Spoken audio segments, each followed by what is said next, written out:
As you know, the SEP, continuous SEP for individuals at 150% of the federal poverty level has ended. That ended at the end of August. So we would expect less SEP pressure in the back half of the year. So, again, I think that what the progression of MLR, we think will, again, look closer to 23 than what we saw for 24. Okay. Definitely, I feel like the expectation of something closer to normal makes a lot of sense. I feel like the one reconciling item you need to think about is this expectation or possibility that maybe people are utilizing more services in the fourth quarter in front of the expiration or potential expiration of the enhanced subsidies. How do you factor that into your thought process? How do you go about even developing estimates for what that could look like?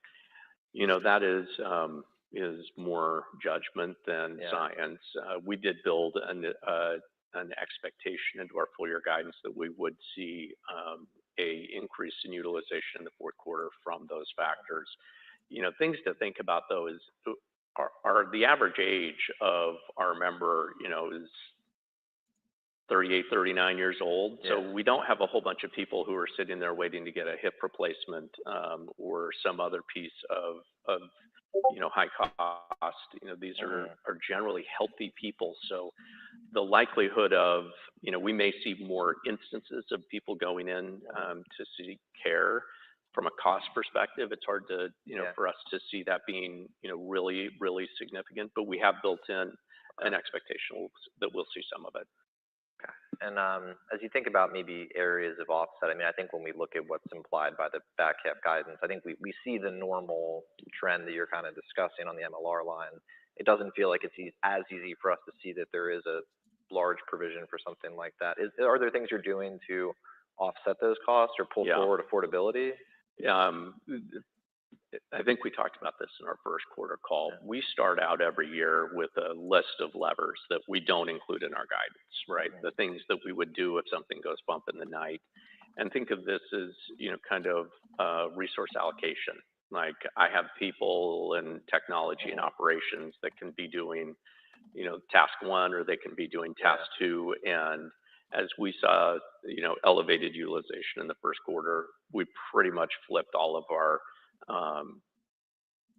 the spend that we can do that where we have choices of where to allocate resources. We move those towards utilization targets, and we've certainly seen the benefit of that starting to work its way into the results.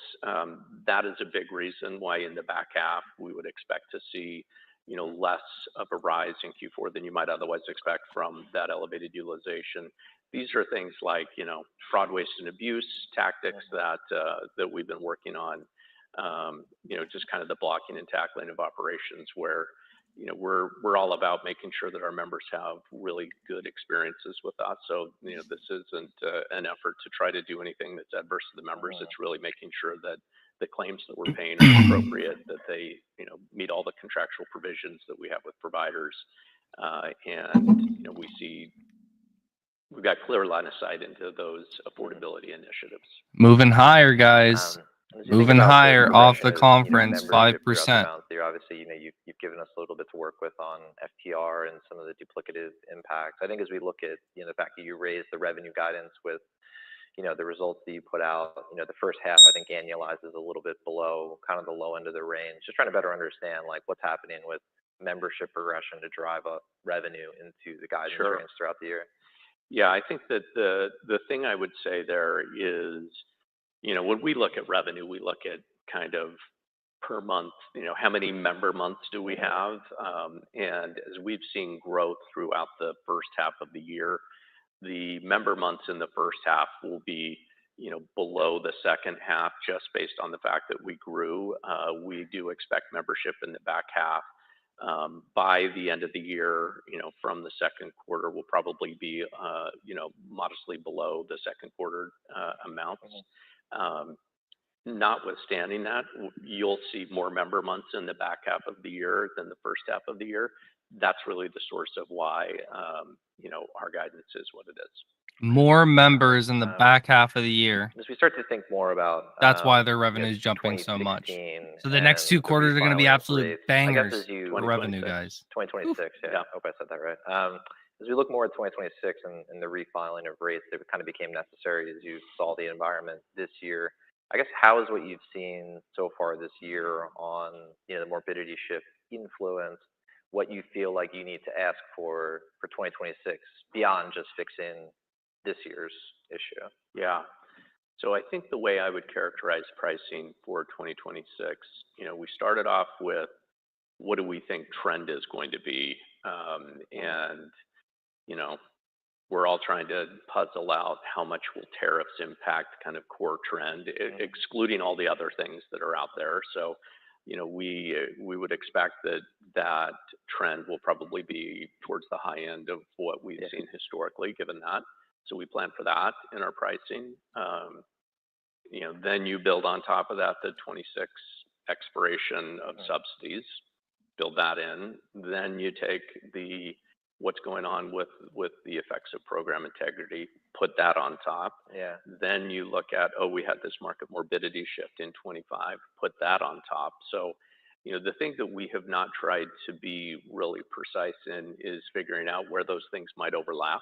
We've more stacked the risks and built that into pricing. So we feel like we've been, This is why I'm not we feel showing like this. we have visibility It's into just the things that just are changing. live cast, and voice only. those what you can't do is to price for something that you don't know is going to happen. I feel like that kind of happened in 25, that some regulation came in after we had priced that drove a bit of the market morbidity pressure that we saw. At least this year, we feel like we've got good visibility into what are the program integrity measures that are going to be in effect, what may happen if enhanced subsidies lapse. So all of the pricing kind of is build up those risks. From my mind, the risks are that some of those bad guys, and when I say bad guys, I mean things that would cause the market to shrink. The risk is more that those don't happen. Perhaps enhanced subsidies, get extended. We look at all of those things as probably net positive to our pricing. So that's the way we approach pricing. Turning to the conversations with regulators, we believe that our pricing is substantially complete and final. We've had really good engagement with regulators in almost all of our states. We had really constructive conversations with regulators. They're very aware of the set of circumstances in the market. They want to ensure all my that, other mugs are being washed. Okay. Appropriate pricing for the risks that are being taken. So, we feel like that I had to use the wipes. we've been able to get the pricing that we think is appropriate given the risks that we see. Obviously, prices vary from market to market. In the states that had significant amounts of new lives coming in through Medicaid redetermination over the last several years, those are probably going to see the highest increases of prices. And Oscar Health live at Wells Fargo Healthcare Conference. Lower, but still, Thomas. Kind of even in those states higher than what we've had. What's up, Ja? Okay. And then just in terms of, like obviously there's a lot of components that go into the pricing, but I think like the most critical seem to be the assumptions around, the EAPTCs. Like, how do you go about like philosophically looking at it on a market by market basis and estimating this is what we need in Florida versus this is what we need in Texas versus this is what we need in Georgia? I guess, like, what are the key assumptions that are underpinning? Like, what do you think is going to happen to the market as a whole in 2026 to inform those assumptions?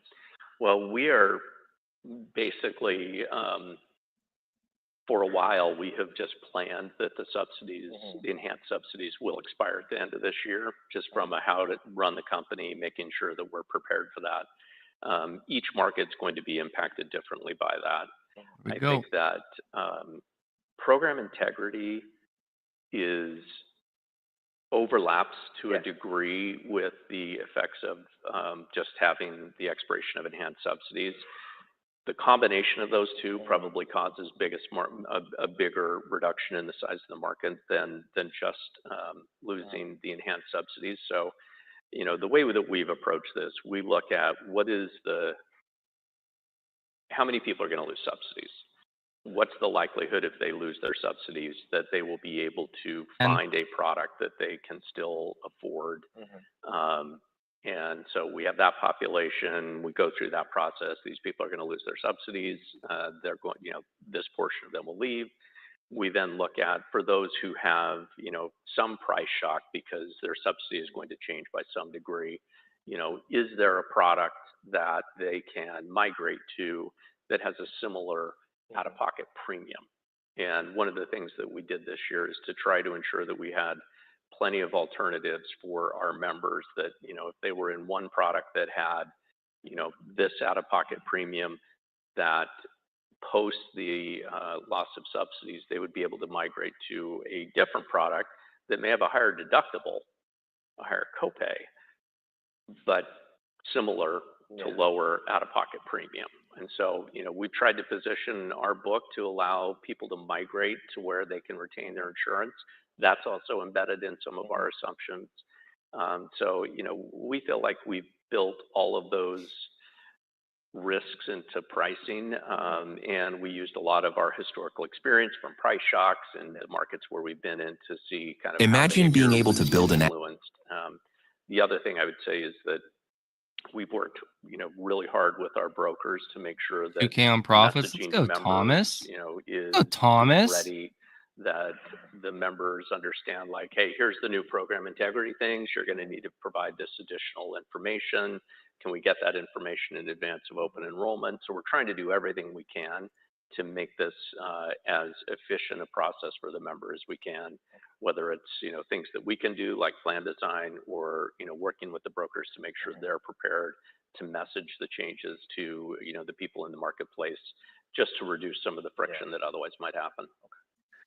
There's obviously a lot of focus right now on trying to benchmark the rate request across, different companies and trying to get a sense of, where market positioning might shift, given how sensitive things are to who is the second cost silver plan in the market. I guess as you've gotten more data and been able to see more of like what your peers are requesting for rates, like when you step back, like where do you think you sort of fit in terms of the rate requests that are being updated? And then when you just think about broadly, your market position in 2026, where do you think that leaves you? Right. Well, I think that it's a challenging time for external, parties like yourself to get good visibility into where prices are, because a lot of the data that gets, has been populated on healthcare.gov it's either missing, so it doesn't include any new plans that you put into the market. So none of that is included in that data set. And even some of our plans that we've repriced doesn't look like they've captured that repricing. So I would just, be cautious about the utility of the current information that is out there. So if you wrote research leveraging that, I would not say that I would find that particularly useful. Just stepping back, we try to get information on where we are vis-a-vis competitors. We do all the things that, we can legally and appropriately do, FOIA requests, information like that. And, in conversations with regulators, you don't get, clarity on like who's where. You just get a general sense of where you might be position-wise. Our emphasis in pricing this year, obviously we wanted to make sure that we were ahead of all the issues that we've been talking about today, right? So we did not price with the assumption that we wanted to be, super competitive. We always try to balance our ability to, continue to grow our market share, but we also have a significant objective ensuring we get to profitability next year and that we see meaningful margin improvement. So I think that pricing is always a market by market thing. So when I look at where we believe we're falling competitively, I think we're kind of, there's some markets where we feel like we're really competitive. There's other markets where we're not. On average, I would say I feel like we're nicely in the pack, and that it will give us the opportunity to, have an opportunity to grow market share. And with some of the carriers leaving, we think that's a real opportunity. And then also we think that we will return to profitability and we will be able to see, meaningful margin expansion next year. So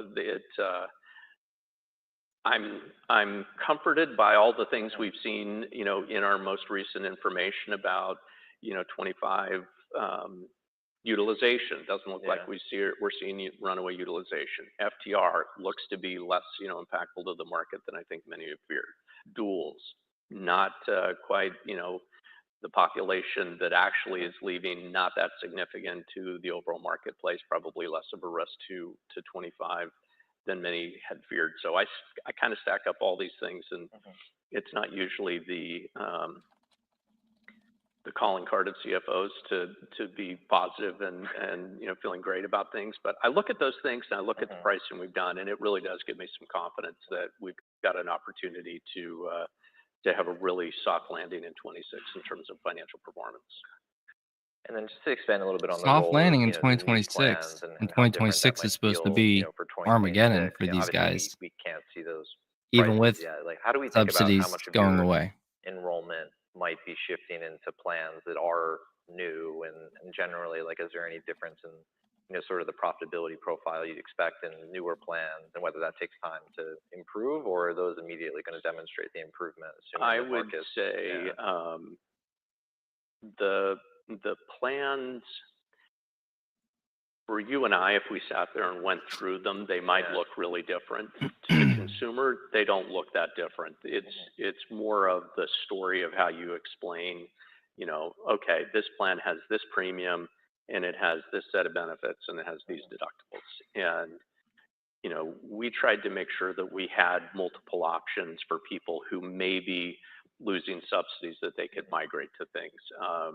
And when we do our plan design work, obviously there's different financial performance What's across up, the metal Tom? tiers. What's up, Thomas? What's up, We try not to Rambo? let them get too divergent because What's up, we want people to Mert? be able to Mr. move out of this one to TKM? that one and not have a Appreciate that, meaningfully, brother. whether we don't Thomas, want there what's to up, be my too much man? volatility in our results from that.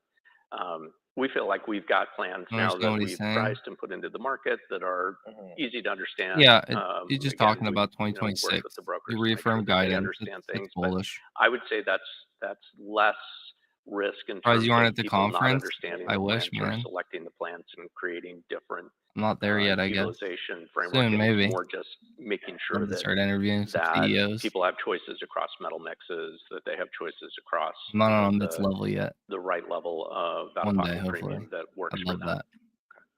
And then just to come back to the regulatory side of things, I think initially there was a lot of talk about, hey, we're submitting like dual sets of rates. Like, it feels to me a little bit like maybe we've moved off of that, at least in I mean, we some launched states. up, guys, Just like trying to get a better 3% sense of, I guess, are you still off the filing dual conference. rates in the majority of your states, and Running to the into extent it, that you're too. not? Like, Very what do you bullish. understand would happen if there were to be an extension of the enhanced tax credits? Yeah, I think that in the end, Market's looking good it after was yesterday. atypical that states asked us to file rates with and without the extension of enhanced subsidies. So, and I would maybe even go further to say our largest markets didn't ask for that. So, we've had lots of dialogue around what it may look like if those enhanced subsidies were to be extended. But I would say this, it certainly feels like there's more momentum in thinking about enhanced subsidies being extended in some form or fashion. We certainly have seen.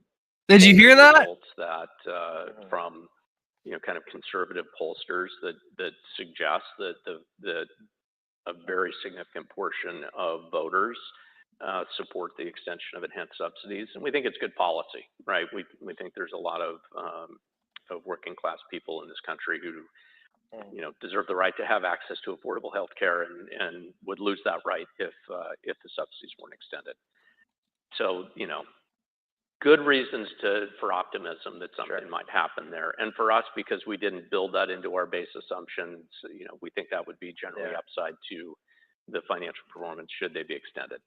Exactly what's going to happen, I think it is folly to try to hypothesize about what will happen, right? I remember what he said. Strong momentum. Think is likely is that you would see enhanced subsidies attached to the continuing resolution around the budget, that's the most likely place where that would happen. a surprise to none of us in this room. Historically, the conversations about the budget have not resulted in, agreement initially, and that tends to, get delayed and delayed and delayed. So I would not be surprised if, even if it did get passed, that it wouldn't happen until later in this year, potentially, during open enrollment. It would, if the government goes to the extent of passing some level of enhanced subsidies, it would be surprising to me that they then don't do something to, allow the people who benefit from those subsidies to get access. So we don't know exactly how that would work. We're not we're obviously having conversations with both federal and state regulators on those topics. We're having, conversations about what might happen with pricing. And I think that it remains to be seen, but, we're cautiously optimistic that something good will happen there in terms of an extension of subsidies. And if something were to get done, but it was done later, granted, I guess there could be a potential extension of open enrollment or special enrollment period that gets added or something like that. I guess, is there any way to, to think about how disruptive it would be to have it done late versus having it done ahead of time? I think there's two things to consider. Number one is this really is a market dominated by brokers. They are the primary Man, guys, come on. Come on. They have they have a playbook of how they contact members. And they will, it's to their financial benefit to get these people heard that, right? Market. So I do think that that would be one reason for optimism, that people who, if enhanced subsidies were passed, that group of in-place brokers would be very aggressive at making sure that people who may have left the market because CEO Mark Bertolini just said there's strong momentum around subsidies getting extended. I also think that if enhanced subsidies were to get extended, it would most likely be in the budget resolution. Again, we are optimistic something gets done with an extension in subsidies. Those enhanced subsidies, I think that the regulatory agencies will go to great lengths to ensure that he's not just pumping, guys. He talks with these regulators all the time, every day. Passed enhanced subsidies, but we actually didn't do anything to facilitate the people who would benefit from that, being able to actually get healthcare insurance. So again, we're cautiously optimistic that something logical would work out. Maybe we're just cautiously optimistic something logical will work out. Adjacent topics. I guess capital has been a big area of focus. We can see your parent cash, and we understand you have a lot of excess capital at the subs. At the same time, it's a business that has like significant second half seasonality. I guess, how do we think about your comfort level with where capital levels are and where you think maybe you might end the year from a capital perspective? Yeah. Well, I think you can do a reasonable estimate of where year-end parent cash plus excess capital will end up. We've given you full year guidance on where we think adjusted EBITDA will be. You can do your own math on what does that mean. It's a reasonable proxy of, you take our back half losses and back that away from current levels of parent cash and excess capital to subs. In general, I think that, we had a significant amount of excess capital and parent cash going into this reset. We feel like we've got adequate resources in the company to to continue to fund our company in almost all scenarios. And then on top of that, we have very little leverage in our balance sheet, and believe that we would, have access to additional leverage should we need to. And, you can never have too much liquidity, I would say that, but feel really good about the current position of our company. Okay. And then just considerations around, even if the consolidated metrics still look like they're going to be pretty solid, getting capital in and out of different subsidiaries, parent cash needs. Like, how do we think about, sort of those dynamics, any kind of complicating factors there? Yeah. It's more challenging when you're in a market reset moment to move capital between legal entities. I think that's just a fact. And so, the way our business is structured, we have a host of legal entities. Some of them are state specific. Many of them have multiple states in them. that's where the excess capital sits. We think that in many of the markets that we expect to pick up market share, we've got excess capital in those businesses, so it won't be a drag on parent cash. Some of the states, smaller states in particular, don't have excess capital. If we see growth there, that may require some funding from the parent. But in general, we're not counting on moving, capital from one legal entity to another legal entity in order to keep, our liquidity right. We kind of think about that being stuck in the short term at these legal entities. And again, I think that overall feel, confident about that we've got the right level of capital for the vast majority of the scenarios that we see, potentially playing out. And then, maybe spend a minute on, on cost of care initiatives. A couple of years back when Mark joined the company, really big opportunities on, things like PBM, provider recontracting, waste, fraud, and abuse. Some of that's either been executed on or kind of pulled forward in response to, things that you've seen this year. Do you think about kind of like what the opportunity set is that's still remaining in front of the company beyond 2025? Like, how should we think about that? Yeah. When Mark arrived and talked about watermelons on the ground, I think that we did see a lot of opportunities. Not that long ago, Mark sent me a text of a picture of a bunch of watermelons in a big basin, and his comment was, "They're still there." So I think we've made a huge amount of progress, but we still see loads of opportunities, both on the side of what we can do on medical costs and as well on our administrative expenses. We really are on the front end of what's possible with AI. We just launched a super agent that we think is really going to, be differentiated than what others in the markets. This thing goes in and pulls information from all of our systems. And so if you're a member, you can, do chat with that bot. It'll give you information from all of our systems. Talking about AI, baby. You can call in and speak to it here in the near future. So hey, Ronnie, your content is gold. Made some solid gains thanks to your DDs. New credit where it's due. Greetings from Spain. Keep it up. Thank you, man. Just from a technology perspective, I think whereabouts really in Spain to be able to continue to awesome. Take costs out. Never been to Spain. From the admin Love side, to go someday. And to improve, the overall dynamics of how our network contracts work. How, yes, it's still pink. Fraud, waste, and abuse works. All of those things can benefit from technology. And then just probably the last question would be on ICRA. On one hand, you guys continue to see a lot of promise in the business. You're investing. I think you bought some assets this most recent quarter to help drive, the opportunity for that business. At the same time, there are these headwinds where, the overall pricing in the exchange business could be going up substantially. And part of the advantage in some cases has been the difference between the small group risk pool and the individual risk pool. I guess, how do you think about sort of those counterbalances in ICRA and how to think about the next couple of years for that business? Well, we continue to be incredibly excited about the opportunities in ICRA. We just, did our launch with Hy-Vee, a partnership that we did in the Midwest.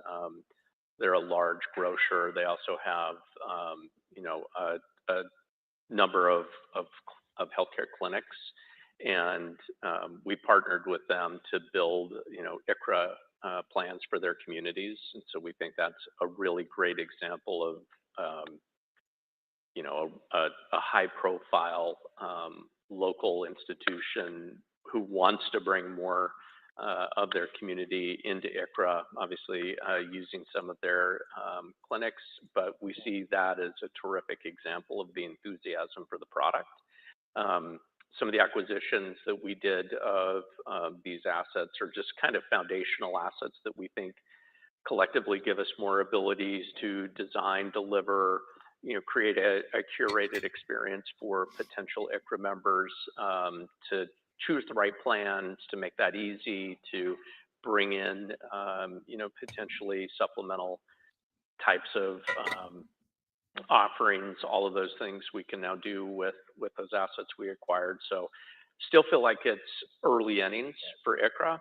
The price moves this year, we think that's short-term noise as opposed to, impacting kind of the long-term trajectory of that market. I would just say, and you can put this one in a time capsule, like this market is going to be the fastest sector in the individual market. It's just a question of when. You know, there's no reason to believe that the fundamentals of why you would do this won't work in healthcare. Every commercial I see for auto insurance, for, you know, life insurance is choose the product that works for you. Why would we do something different, you know, in healthcare? So we continue to see traction, great conversations with companies, and, you know, feel good about the long-term prospects. Although in the near term, our aspirations, you know, are, or I should say, what we build into our long-term projections is pretty modest. Okay, great. Well, that's a perfect place to stop. Thanks so much for the time. Thanks, Steve. Yeah, appreciate it.